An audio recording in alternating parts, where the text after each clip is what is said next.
porque el fósforo puede ser limitante en ambientes de agua dulce. El nitrógeno ya no tanto, no es tan limitante en ambientes de agua dulce.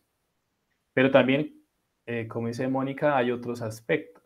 Y un aspecto súper importante para el fitoplancton, para las cianobacterias, por ejemplo, es la turbulencia.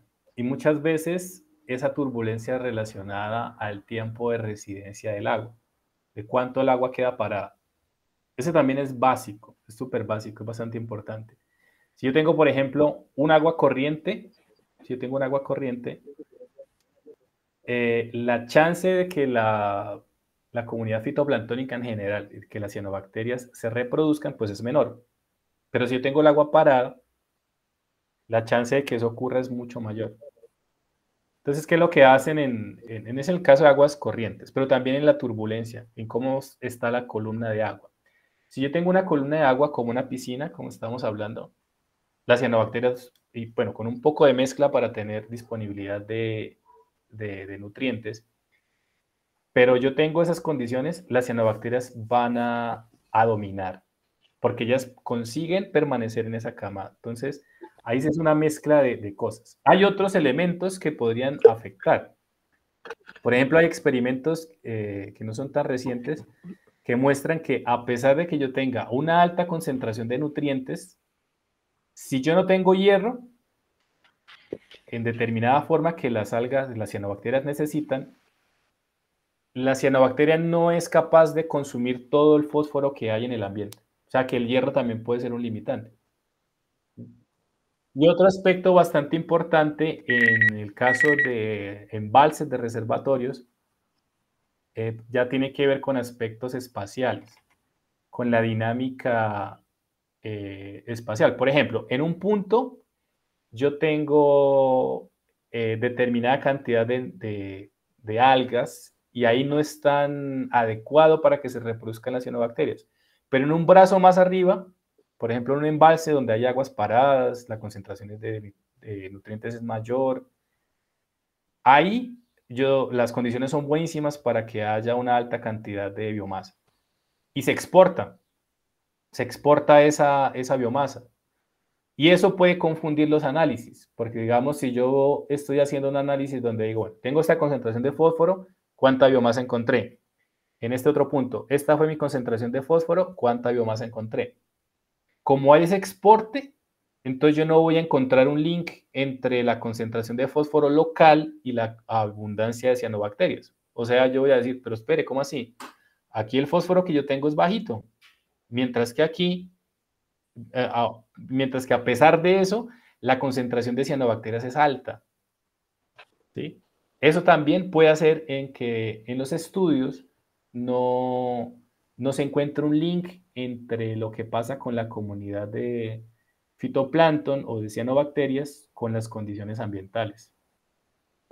Ya, súper. Ahora sí ya me queda claro porque nosotros tenemos esos fenómenos en el embalse, porque si bien hay un aporte muy alto de la cuenca alta de nutrientes, fósforo, nitrógeno, por las actividades agrícolas, agropecuarias que se tienen, pero en el embalse en sí, que es el cuerpo de agua léntico, se dan floraciones así muy puntuales y específicas, y no estamos hablando de una dimensión demasiado amplia, ¿verdad? Pero es justamente el fenómeno que manifestas, ¿verdad? Así que muchísimas gracias. Sí, y puede ser también por ese aspecto este está disponible acá, Ah, perdón. bueno, entonces, retomando esta parte aquí, ¿no? Estamos hablando entonces de ese impacto y estamos viendo los factores que es el ambiente, ¿no? Sería el ambiente y cómo ese ambiente influencia a la diversidad, la abundancia de las especies, el tipo de especies que yo puedo encontrar y también si alguna especie está dominando o no. Pero también vamos a ver el impacto que pueden tener esas especies sobre el medio ambiente. Entonces aquí ustedes hicieron una actividad. Y en el caso de ese impacto que tienen las especies sobre el medio ambiente, en este caso de las especies fitoplanctónicas, te vamos a hablar del caso de los blooms de algas, floraciones de algas, explosiones demográficas de algas, explosiones poblacionales de algas, como quieran definir. Entonces, esas algas son pequeñitas como nosotros vimos, pero tienen un gran impacto en la productividad primaria global. Aquí, para tener una idea, esto es una isla, ¿no? Es una isla. Aquí estas manchas más en marroncito son ciudades, ¿no? Son barrios, cosas de construcciones de, de los humanos. Y estas manchas gigantescas que aparecen acá, algunas del tamaño de la isla, inclusive, son hechas de esos organismos tan chiquiticos. O sea que lo que uno puede ver es que esos organismos, a pesar de ser chiquiticos, producen una biomasa increíble. Tanto así que ellos, pues, son, como Melissa mencionó, son la base de muchas cadenas tróficas. Y en el océano son la base de la cadena trófica. Estos organismos tan pequeñitos que van a hacer de nuevo ese link entre la luz del sol y el resto de la cadena trófica alimentar, van a permitir, por ejemplo, su existencia permite también la existencia de organismos gigantescos como estas ballenas. Y claro, van a permitir que nosotros como humanos tengamos algunos servicios o aprovechemos algunos servicios. En este caso, esta diapositiva, como el caso del suministro de peces para nuestra alimentación. Para tener una idea, en el caso de las cianobacterias, una comparación entre el peso de todos los humanos, todo el total de los humanos en peso seco, pues unos más gorditos que otros, van a sumar en total unos 350 millones de toneladas. Mientras que en el caso de solo las cianobacterias, el total de cianobacterias, de nuevo en peso seco, completarían 1 billón de toneladas. O sea, a pesar de ser tan chiquiticos y a pesar de que no los veamos por todas partes, a simple vista al menos, la representación en biomasa es gigantesca. Entonces, volviendo aquí, solo para retomar, vimos este ejemplo, vimos que la concentración en nutrientes puede favorecer organismos de este tipo, filamentosos como estos o estos acá más coloniales. Eso por un lado sería el paradigma 1, ¿no? El ambiente influencia a las especies que yo encuentro. Y el resultado sería más o menos esto, ¿no? Como tengo una alta concentración de nutrientes, yo tengo una proliferación de algunas algas, en este caso cianobacterias. Y encontraría algo como esto, una sopa, una nata espesa, debido a que se están presentando en este caso las condiciones óptimas para el desarrollo. Un agua parada, una alta concentración de nutrientes que pueden llegar, como ustedes están mencionando, por las aguas residuales, y una alta temperatura. Todo perfecto para las cianobacterias. Pero entonces, esas especies, como estamos diciendo en la otra parte del paradigma, tienen una influencia en lo que pasa en el ecosistema. En este caso, esa alta biomasa de cianobacterias estaría relacionada con una caída en las concentraciones de oxígeno. Y esas caídas en las concentraciones de oxígeno se podría dar por dos aspectos. Por un lado, como está tapando toda la superficie, no está dejando que los rayos del sol entren. Si los rayos del sol no entran, organismos autótrofos, como el caso de macrófitas submersas, no van a poder hacer sus procesos fotosintéticos y liberar oxígeno. Eso por un lado. Ok. Y por otro lado, esa cantidad de biomasa que se tiene ahí, pues no es eterna. Entonces esa biomasa va a comenzar a caer. Y cuando llega a la parte del fondo, pues las bacterias van a comenzar a desintegrar toda esa materia orgánica. Y es en ese proceso de desintegración de esa materia orgánica son consumidas altas cantidades de oxígeno. Entonces, ese es el primer impacto que tiene sobre el ambiente. ¿Eso a qué nos lleva? Pues si hay una baja concentración de oxígeno en el agua, los organismos que dependen de oxígeno para sobrevivir, como en este caso los peces, pues van a desaparecer. Es en el caso de la biomasa en sí misma, ¿no? El impacto que puede tener la biomasa del fitoplancton, de las cianobacterias. Además, claro, en este caso, del aspecto estético. Pues si yo tengo esa situación y es un lugar para tomar baño, por ejemplo, pues va a perder valor. O si es un sitio para consumir agua, o si es un sitio simplemente un parque de retiro y yo voy a ir a ese lugar para descansar, pues no va a ser atractivo tener esas condiciones. Pero en el caso de las cianobacterias, ellas también tienen otro problemita, y el otro problemita es la presencia de toxinas. Este grupo, la mayoría de sus organismos producen toxinas, si no todas. Y obviamente esa producción de toxinas va a tener un efecto en el ambiente y en la salud de los humanos.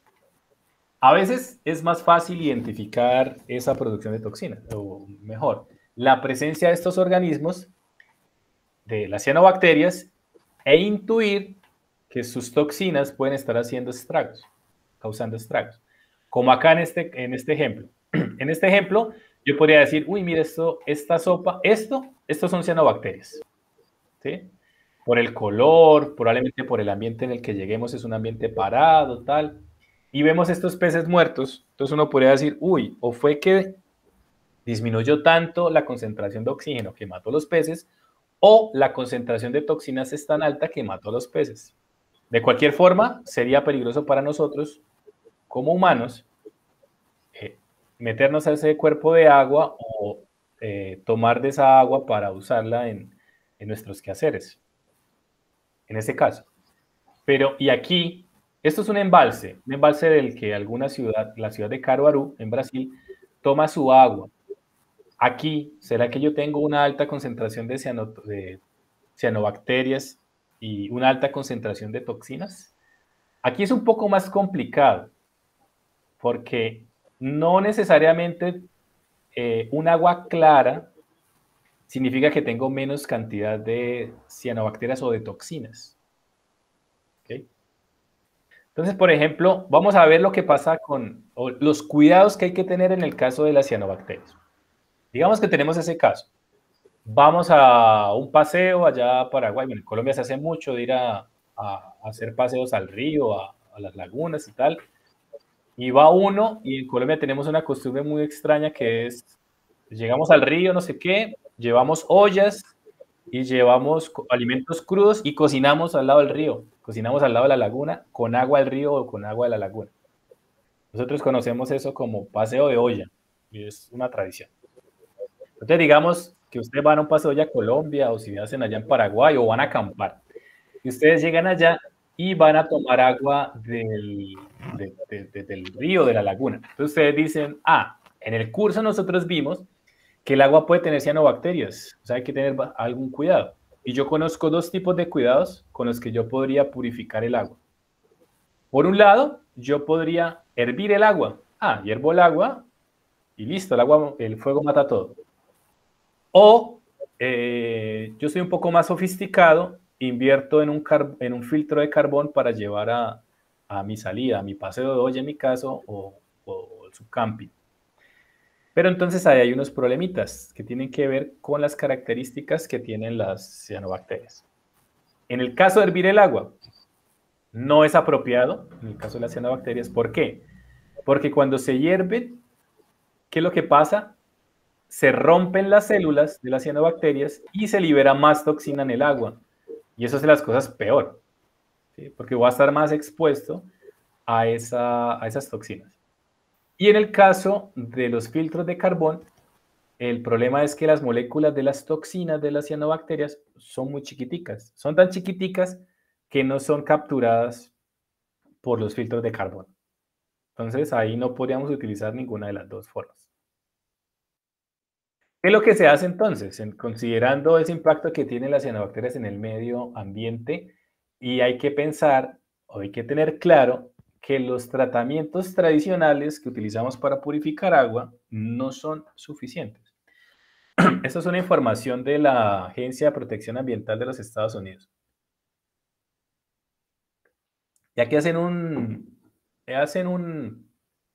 resumen sobre las toxinas de las cianobacterias o cianotoxinas y los tratamientos que deberían ser aplicados si queremos utilizar esa agua como agua de beber.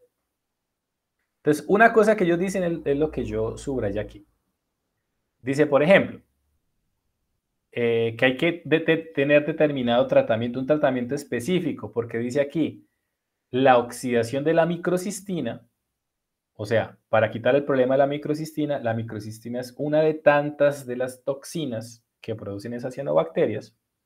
Entonces, para controlar, digamos, esas microcistinas, el tratamiento depende de la dosis de cloro y eso va a depender entonces del pH y también de la temperatura del agua. Dice aquí, aplicar un tratamiento errado o sí, errado en un estado específico del tratamiento podría, en lugar de solucionar el problema, podría dañar las células, romperlas y resultar, como dice acá, en la liberación en lugar de la remoción de las cianotoxinas. Hay que tener mucho cuidado.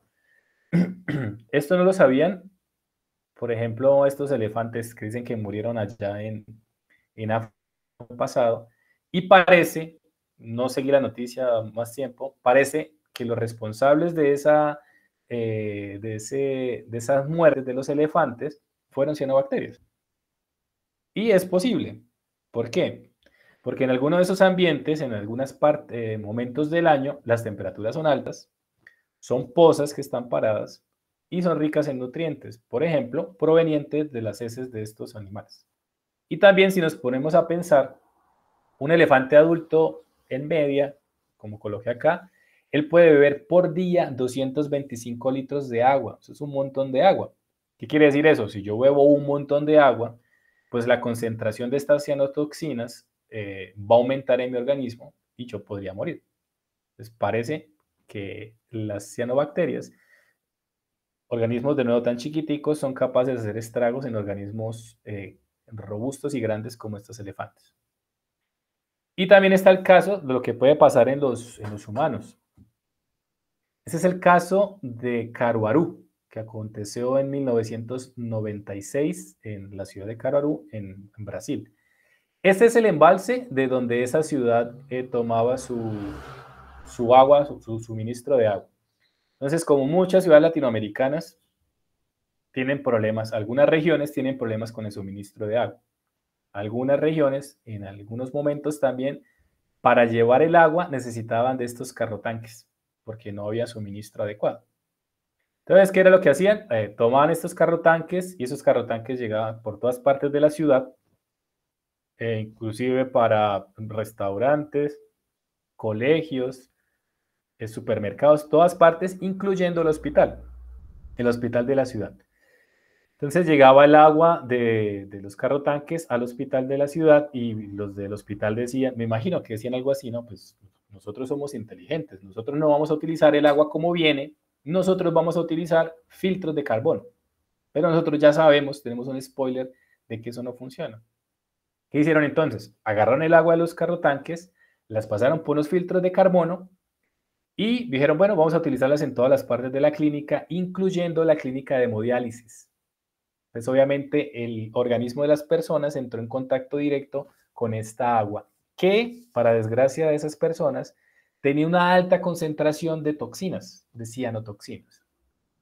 En total, 126 personas estuvieron expuestas a esa agua con cianotoxinas. Y desgraciadamente, 51 de esas personas murieron. Esas personas fueron muriendo las primeras semanas, murieron unas, y meses después, casi un año después, murieron otras personas, pero todas murieron por causa de complicaciones relacionadas con esas cianotoxinas.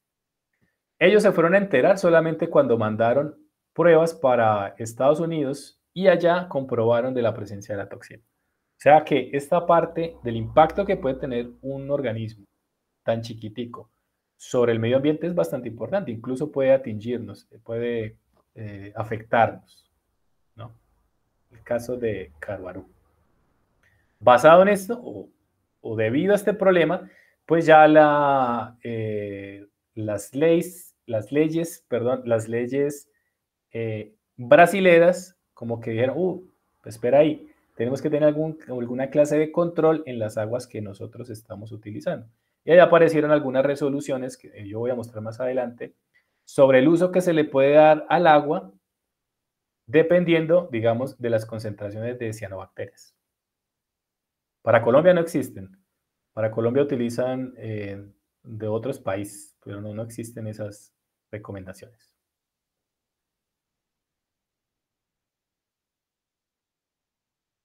Solo para complementar esa parte, Alfonso, acá en Paraguay tampoco, por lo menos nosotros solemos usar las tablas esas que da la OMS, ¿verdad? Sobre cantidad de células por mililitro y listo, ¿verdad? De hecho, acá solamente están, yo diría peor luego porque la reglamentación habla de porcentajes y al hablar de porcentajes es muy ambiguo, ¿verdad? Mónica, ¿no Sí, quería hablar de ¿me escuchan? Sí. Sí. Bueno, Sí. tengo algunas consultas y comentarios. Con respecto a las cianotoxinas de las cianobacterias, tuvimos aquí un caso de unas floraciones de cianobacterias, pero después pasaba lo que dijo Alfonso, que el agua ya quedaba nítida, clara, ¿verdad? Y se dieron mortandad de peces, ¿no es cierto? Entonces, el cuestionamiento sería, ¿esas cianotoxinas quedarían dispersas en el agua o sedimentan? ¿O dónde lo podemos analizar? Sí, yo no estoy muy familiarizado con las técnicas que se utilizan, pero sí hay test, algunos, ¿cómo se dice? Kits que se pueden utilizar para cuantificar la cantidad de toxinas que hay en el agua. Porque es complicado, ¿no? Porque a veces el hecho de tener cianobacterias no necesariamente quiere decir que hay cianotoxinas. Exacto. Pero ¿de dónde tomamos la muestra? ¿Sedimento o del agua en sí? No, en el agua. En el agua. Sí. Y la utilización de los algicidas, ¿eso es recomendable o no? ¿O eso produce la lisis de las cianobacterias y se libera la cianotoxina? ¿O cómo actúan los algicidas? Porque Sí, sí. de lo que yo sé, no es recomendable, porque eso lo que hace es destruir células. Y, o sea, como medida inmediata, ¿no? En medida inmediata lo mejor es decir, no, esperen, toca dejar eso quieto y como decía la EPA, vamos a utilizar el tratamiento específico y vamos a esperar, monitorear. Eso a medida de contención, pero no puede ser una medida de solución utilizar algicidas. Siempre que aparezca un bloom voy a colocarle algicidas. No, lo ideal sería cortar, por ejemplo, las fuentes puntuales de entrada de nutrientes, intentar quebrar la estabilidad de la columna de agua, ¿no? Hay que tener mucho cuidado con eso. Claro, porque yo acá hay una práctica muy utilizada últimamente que es el cultivo de peces, ¿verdad? En lagunas. Y justamente había una consulta de la aplicación de los algicidas, como son cuerpos de agua muy pequeños, lagunas, pero justamente era por la presencia de microalgas, ¿verdad? En general, pero las que más se evidencian generalmente son las cianobacterias, ¿verdad? Por eso hacía la consulta. Gracias. Sí, no, incluso acá en Brasil, aquí he escuchado, aquí le dicen pesquero. Aquí uno ve unas locuras en algunos pesqueros que estuvimos monitoreando, le botan veneno, o sea, veneno para plantas, para la maleza y eso se lo colocan a los pesqueros, al agua. Entonces, es muy loco. Es bastante... Claro, con el afán de controlar por ahí algo que ven que es una anomalía dentro del cauce, ¿verdad? Pueden producir Sí. también otras alteraciones mucho más graves, ¿verdad? Sí, no hay que tener mucho cuidado. Sí, pero no sería recomendado eso. Sería recomendado es garantizar, por ejemplo, una circulación del agua, ¿no? Para airear el agua y todas estas cosas. Y sobre todo quebrar la columna en esos pesqueros de la columna, quebrar la estabilidad de la columna de agua. Daphne. Amambay. Sí, la Amambay utilización de quería, luz sí. ultravioleta también produce la lisis de la célula y es contraproducente. Sí, señorita.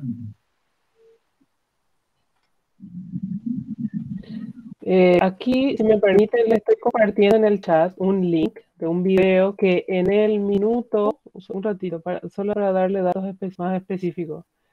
En la hora 2:19, 2.19, 2 horas 19 minutos, 2 horas, caracoles, rayos, centellas y minutos.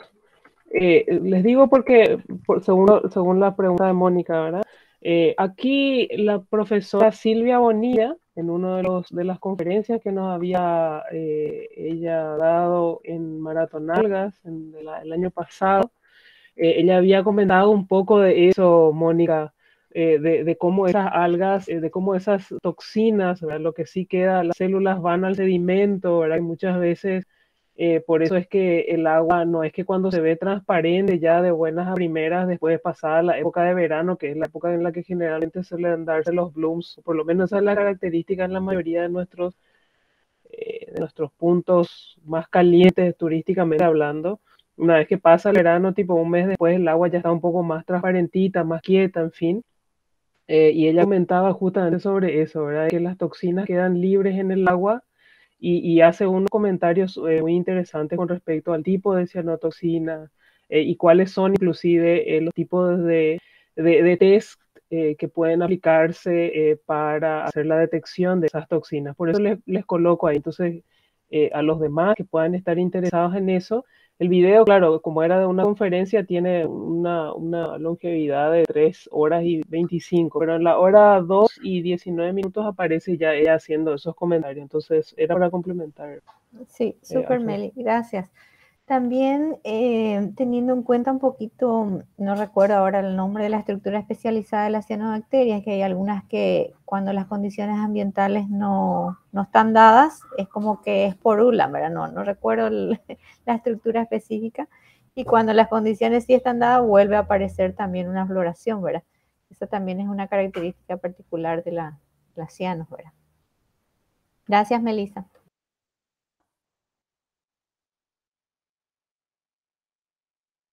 ¿Listos?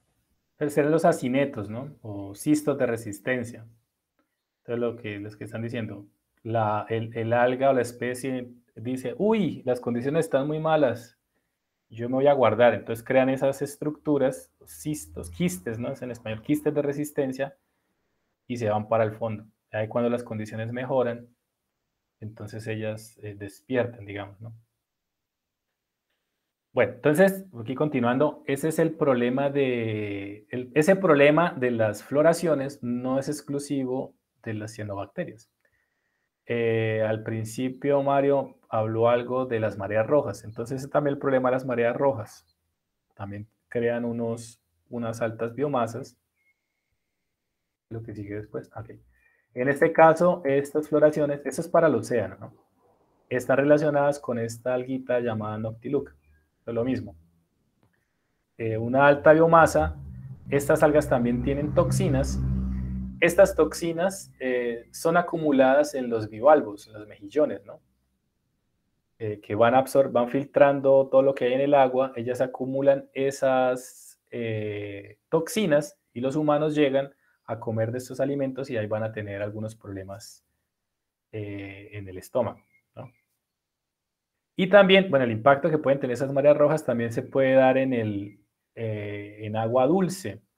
Entonces, en este caso yo traía el ejemplo de cuando, según la Biblia, en el Antiguo Testamento, una de las plagas que Dios mandó sobre Egipto para que el faraón liberara al pueblo de Israel fue transformar el agua del Nilo en sangre, ¿no? Entonces, la pregunta que coloqué acá ¿fue una plaga liderada ya por Moisés o solo fue una alga? Entonces, lo que apunta es que un organismo más o menos parecido con este, debido a un aumento en la salinidad en el río Nilo, probablemente tuvo una explosión demográfica, o sea, hubo un bloom de esta alga y el agua tomó esta coloración. ¿Sí? Y obviamente, de nuevo, eso va a tener un impacto en el ambiente, pues porque nadie va a querer meterse a un agua de este tipo para bañarse o tomar esta agua para